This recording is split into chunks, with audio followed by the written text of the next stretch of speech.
Hello, and today we're going to talk to you about cocaine.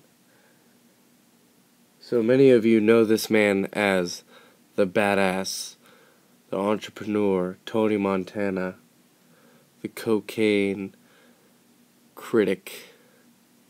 Just kidding, because he likes to do a lot of cocaine. But little do you know that Colombian drug traffickers brought in 18 million to 39 billion wholesale cocaine shipments within the last year to the United States alone. The Coast Guard, shown here with this HH-60 helicopter, has brought in 4,355 pounds of cocaine in 2011 alone. Colombian drug traffickers like to bring cocaine from Cuba to the United States. Cocaine can be ingested in three ways: smoking, with a needle, and snorting. The most popular and most well known is snorting.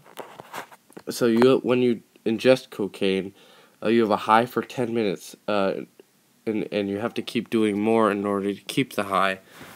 The injection is the most direct, so it goes right into your bloodstream and straight into your brain. It increases your energy and reduces the fatigue that you have. Cocaine is highly addictive, and people who smoke cocaine, they develop an addiction to the drug more quickly than if you were to snort it. But even those who snort it can develop an addiction.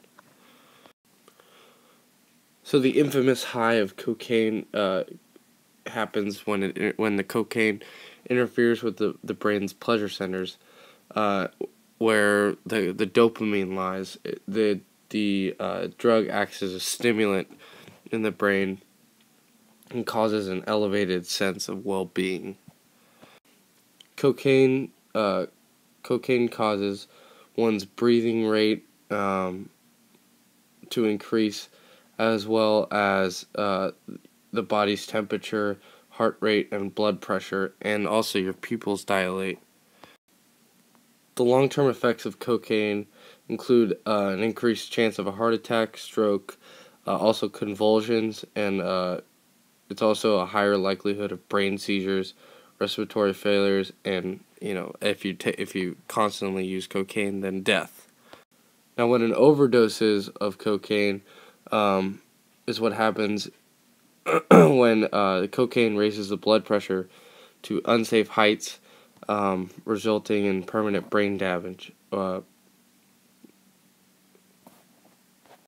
cocaine interferes with the neurons in the brain, and in autopsies of people who have overdosed on cocaine, they saw that the reduced number of the dopamine neurons, which means that when you ingest cocaine into your body, it kills some of the neurons used to transfer messages around the body, and it kills them, so they're gone.